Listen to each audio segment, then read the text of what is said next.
रहता है मेरे साथ, कभी सरनेम में स्पेलिंग मिस्टेक हो जाती है, कभी जॉनर चेंज हो जाता है, पर फिर भी मैं आता रहूँगा यहाँ पे, क्योंकि थोड़े से पैसों में इतनी अच्छी रिकॉर्डिंग करके और कोई देता नहीं है। तो बहुत अच्छा कर रहे हैं आप लोग, थैंक यू सो मच। तो हाँ, मैं अविरल हूँ और अपने बारे में बता देता हूँ आपको। इंस्टाग्राम पे मैं अविरल रोहिरा के नाम से मिल जाऊँगा, यूट्यूब पे भी मिल जाऊँगा। तो अगर कंटेंट पसंद आए मेरा तो फॉलो कर लीजिएगा, नहीं भी पसंद आए तो भी कर लीजिएगा, देखने के लिए कि किस कदर चूतियापा फैल रखा है इंस्टाग्राम पे। तो in case, and I am a chartered accountant by profession, तो कोई कनेक्शन नहीं है हालांकि इसका, बट फिर भी मैं बता देता हूँ क्योंकि मतलब थोड़ी इज्जत के लिए। हाँ हाँ, बड़ी मुश्किल से टाइम निकाला है यहाँ के लिए, और फर्स्ट अटेम्प्ट में मेरा निकला नहीं था, इसलिए अविरल नाम बताया। निकला होता तो सी अविरल बताता। ये बड़ा एक लेम जोक के साथ शुरुआत कर लेते हैं तो एक्सपेक्टेशंस कम हो जाती हैं। और क्या है कि यार, मैं आज बात करने वाला हूँ हमारे लाइफ की एक गोल्डन पीरियड की, जो हम सबकी लाइफ में आया है, स्कूल लाइफ। और मुझे पर्सनली ये लगता है ना कि हम सबकी स्कूल लाइफ में कुछ ना कुछ ऐसी चीज़ें हम लोगों को कराई गई हैं जिसका कोई लॉजिक नहीं होता, फिर भी हम करते थे क्योंकि हमने फीस भरी हुई है, मतलब हमारे पेरेंट्स ने, है ना। जैसे हम सब लोग ने इनफॉर्मल लेटर राइटिंग करी होगी, अनौपचारिक पत्र लेखन, है ना, वो अपने दोस्त को लिखवाते थे ना। हाँ, मैं भी लिख रहा होता था, प्रिय मित्र निखिल, मेरा दोस्त है वो, आज मैं यहाँ सकुशल हूँ और आशा करता हूँ कि तुम भी वहाँ सकुशल होगे। निखिल मेरे बगल में बैठा हुआ है। और हमने व्याख्या भी करी हुई है कविताओं की, है ना, उसमें कवि ने कविताएं कही होती थी और हम व्याख्या करते थे।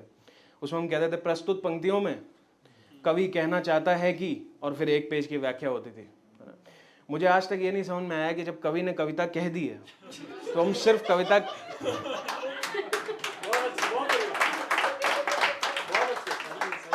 जब कवि ने कविता कह दी है तो हम सिर्फ कविता समझ के काम खत्म क्यों नहीं कर सकते? पूरी व्याख्या समझने की जरूरत क्यों है? और अगर हम व्याख्या समझ सकते हैं तो फिर हम कविता क्यों समझ रहे हैं, है ना। बट फिर भी हम करते थे। और क्या होता है, एक एनवायरमेंटल एजुकेशन का सब्जेक्ट हम लोग के सबके करिकुलम में बाद में डाला गया था, शुरुआत में नहीं था। एनवायरमेंटल एजुकेशन सब बताते थे कि एनवायरमेंट के बारे में, कि भाई प्लास्टिक बुरा है हमारे एनवायरमेंट के लिए, है ना, थर्माकोल बुरा है ना। तो ऐसा ही था, फोर्थ पीरियड था हमारा, उसमें बता रहे थे कि प्लास्टिक बुरा है, थर्माकोल बुरा है एनवायरनमेंट के लिए। और क्रिसमस का टाइम चल रहा था, अगला पीरियड था आर्ट एंड क्राफ्ट का, उसमें जो है क्राफ्ट वाली मैम हम लोग को क्रिसमस ट्री बनाना सिखा रही थी थर्माकोल से। तो और मुझे पर्सनली ये भी लगता है कि लड़कियों की स्कूल लाइफ और लड़कों की स्कूल लाइफ में ज़मीन आसमान का अंतर होता है। वो कैसे होता है, लड़कियां क्या करती हैं भाई, डेक्लामेशन में पार्ट लेती हैं, है ना, एक्सटेम्पो में, पोएम रेसिटेशन में, इन सब में पार्ट लेती।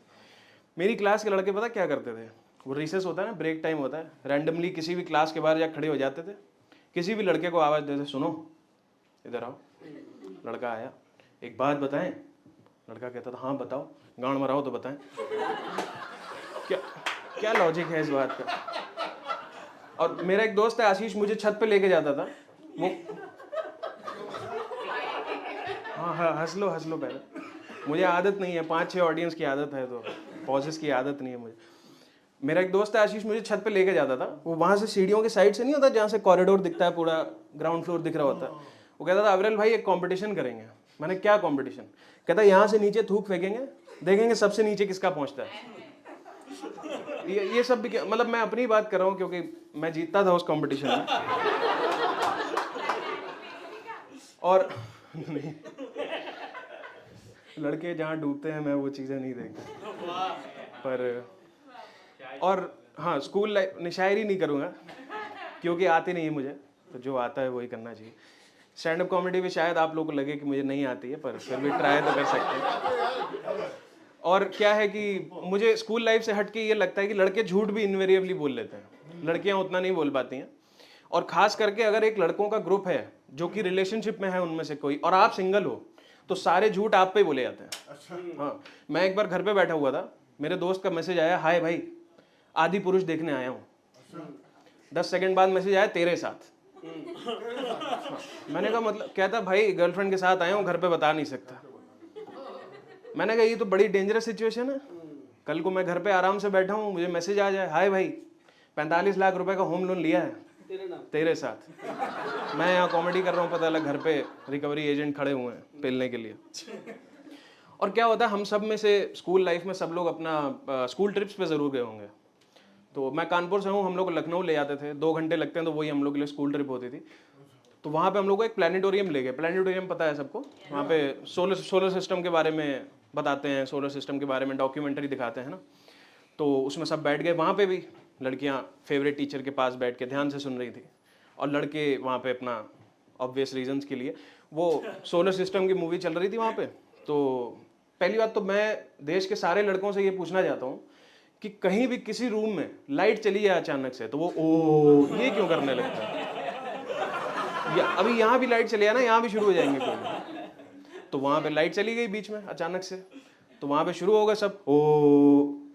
यहाँ तक तो ठीक था। अब यहाँ कोने में एक गंदी सोच वाला लड़कों का ग्रुप बैठा होता, उन्होंने बोला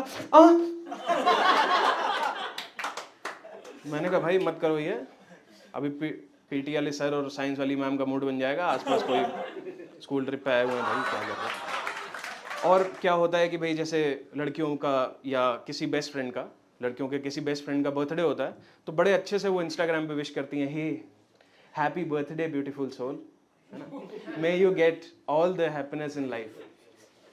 लड़के इतने हरामजादे होते हैं, शाम को 7 बजे फोन करेंगे, हैप्पी बर्थडे लौंडे, पार्टी नहीं देगा, और पार्टी लेने के पहले ही देते हैं बर्थडे बॉम्ब्स, और बिल्कुल कुत्ते की तरह मारते हैं। मतलब समझ नहीं आता ये दोस्त है कि दुश्मन है जो मार खा रहा है ना।